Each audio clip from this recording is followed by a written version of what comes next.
அந்த 9 புஸ்தகத்தில் முதல் 3 புஸ்தகம் பிரம்மசூத்திரத்துக்கு விளக்க உரையாய் அமைந்து விட்டது. அப்புறம் நித்திய கிரந்தம், அது திருவாராதனம் பற்றியது.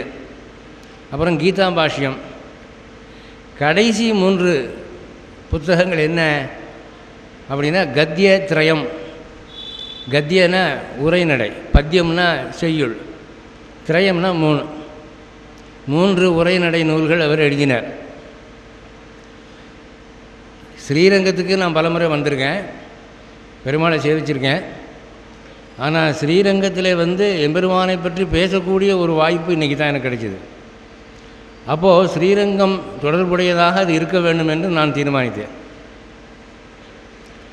ஒரு பங்குனி மாதம் உத்திர நட்சத்திரத்தன்று ராமானுஜர், உடையவர், ஸ்ரீபாஷ்யக்காரர் என்று நாம் சொல்லுகிறோமே, அந்த மகான் கோவிலுக்குள்ளே வரும்போது அங்கே நம்பெருமாள் உற்சவ மூர்த்தியை ஏழை பண்ணி பிராட்டியோட தோளுக்கு இனியானில் வச்சு கொண்டு வராங்க. தோளுக்கு இனியான்னா பல்லக்கு, அதாவது பெருமாளை தோளில் சுமக்கிற போது அது இனிமையாக இருக்குது அப்படின்னு உணரணுமா. ஏன்னா இவ்வளோ பாரமாக இருக்கே அப்படின்னு நினைப்பு நமக்கு வரக்கூடாதுன்னு தான் பெரியவங்க அப்படி பண்ணியிருக்கிறாங்க.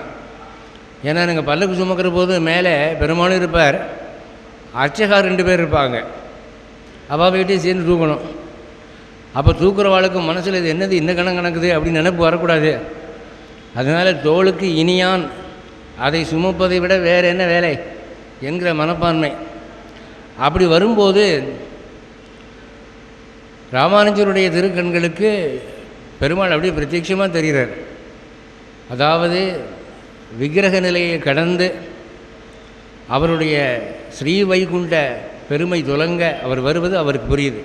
ஏன்னா ராமானுஜர் சாதாரண மனுஷன் இல்லையே, அவர் ஆதிசேஷனுடைய அம்சாவதாரம்னா அவருக்கு தெரியுது.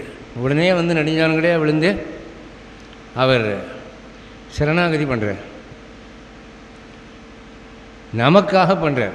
அவர் சரணாகதி பண்ண வேண்டிய அவசியம் இல்லை.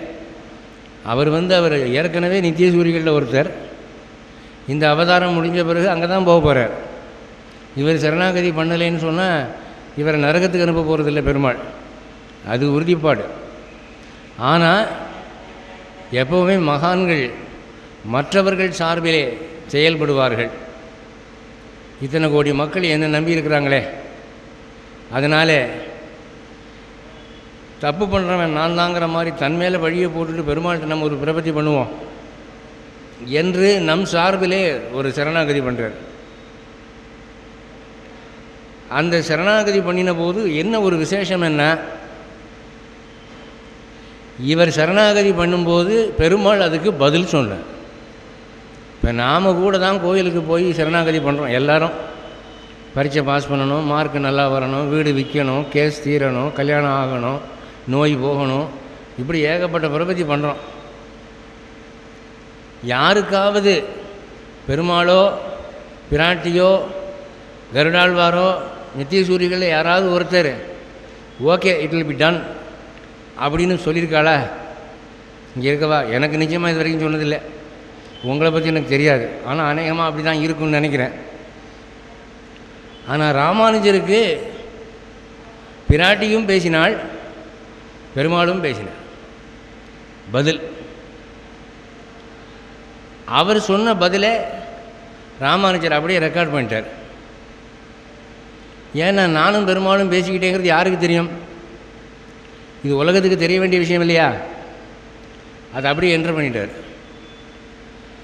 அதை என்ட்ரு பண்ண உடனே அவருடைய சிஷ்யர் எம்பார் அவர் கேட்டாராம், சுவாமி என்ன இது பெருமாள் இப்படி சொன்னதாக சொல்கிறீங்களே, நிஜந்தானா, நாங்கள் நம்பலாமா அப்படின்னு கேட்டாரான்.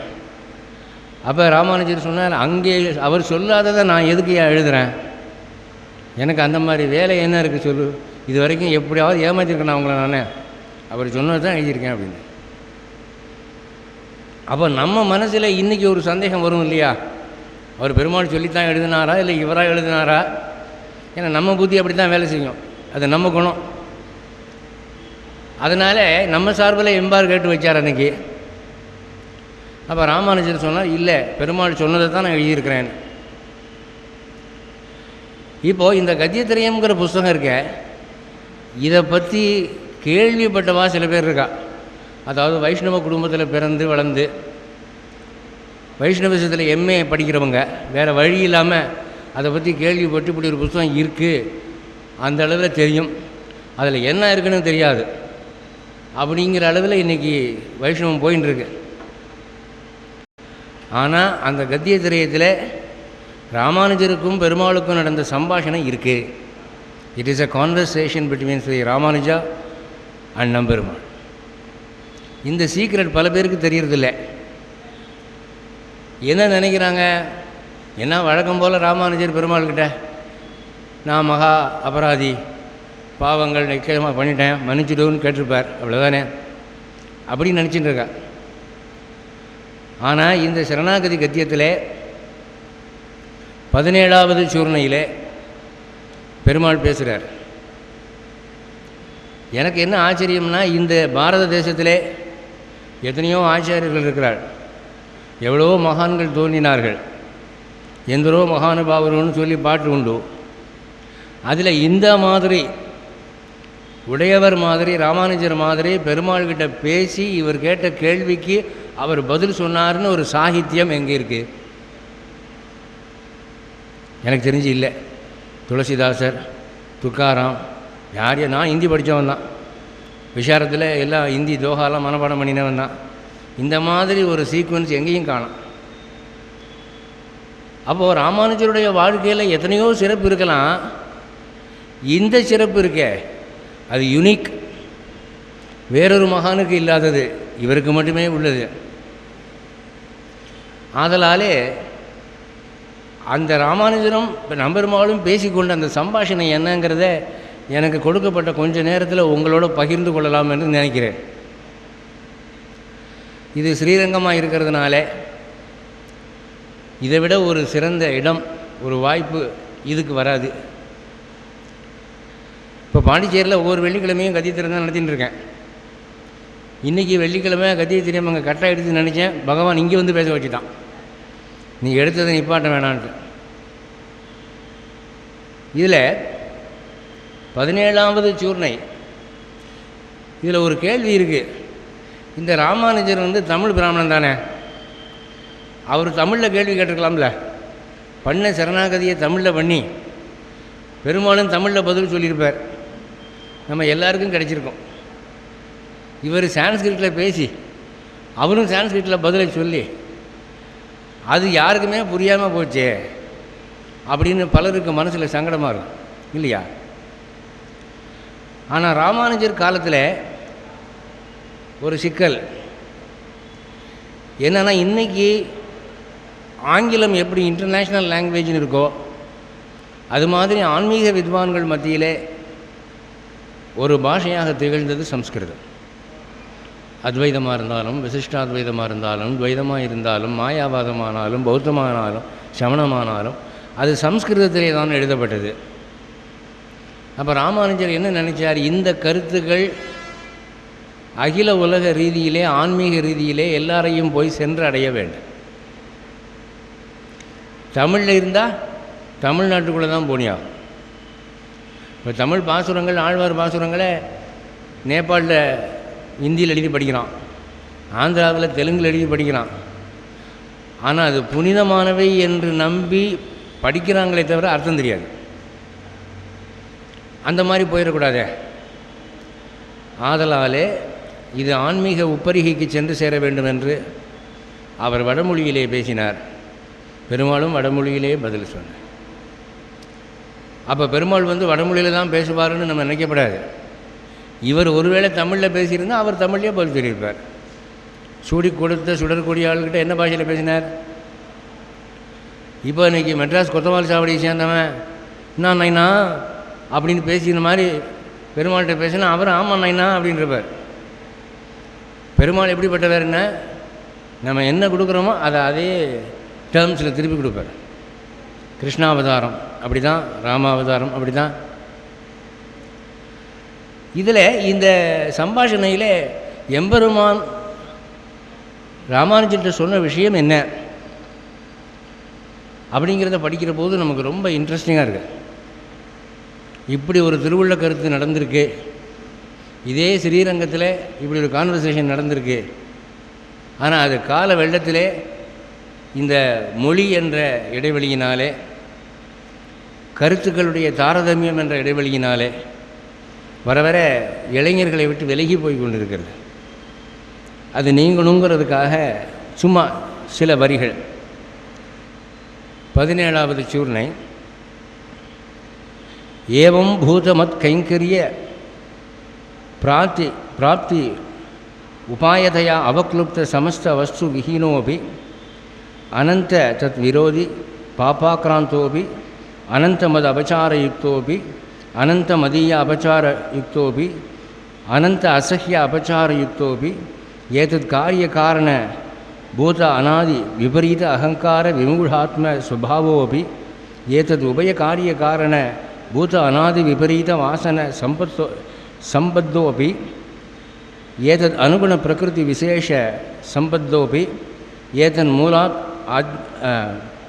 ஆத்தியாத்மிக ஆதிபௌதிக ஆதிதைவிக சுக துக்க ததிதரை உபேட்சணீய விஷய அனுபவ ஞான சங்கோச்ச ரூப மத் சரணாரவிந்த யுகல ஐகாந்திக ஆத்தியந்திக பரபக்தி பரஜான பரமபக்தி விக்ன பிரதிகதோபி. இந்த சென்டென்ஸ் இன்னும் முடியல. அது பாட்டுக்கு ஃபுல் ஸ்டாப் வைக்காமல் அவர் பேசிகிட்டே போகிறாரு. அது அந்த சரணாகத்தியத்தினுடைய முடிவு வரைக்கும் போயிட்டுருக்கு. இப்போ நான் அதை தொடர்ந்து படித்தேன்னா இது வரைக்கும் யாரும் கொட்டாய் விடாமல் இருக்கிறீங்க. அப்புறம் அது ஆரம்பிச்சிடும். அதனால் இதோடு நிப்பாட்டிட்டு இதில் சொல்லப்படும் கருத்துக்களை பார்க்கலாம். முதல்ல சொல்கிறாரு, ஏவம் பூத மத் கைங்கரிய பிராப்தி உபாயதையா அவக்லுப்த சமஸ்த வஸ்து விஹீனோ அப்படி. இதுக்கு முந்தின ஸ்லோகத்தில் ராமானுஜர் தன்னுடைய பாவங்களுக்கு அழுது மன்றாடுகிறார். மனோவாக்காயி அநாதிகால பிரவருத்த அனந்த அக்கிருத்தியக்கரண கிருத்தியக்கரண பகவத் அபச்சார பாகவத அபச்சார அசஹ்ய அபச்சார ரூப நானாவித அனந்த அபச்சாரான் ஆரப்த காரியான் அனாரப்த காரியான் கிருத்தான் கிரியமானான் கரிஷ்யமானான் சர்வான் அசேஷிதக சமஸ்வ அப்படின்னு இதுக்கு முன்னால் சொல்லியிருக்கார். அதில் அவர் என்ன சொல்கிறாரு? பாவங்களை கேட்டகரைஸ் பண்ணுறார். பாவங்கள் மனதால் செய்பவை, வாக்கினால் செய்யப்படுபவை, உடலினால் செய்யப்படுபவை 3 வகை இருக்குது.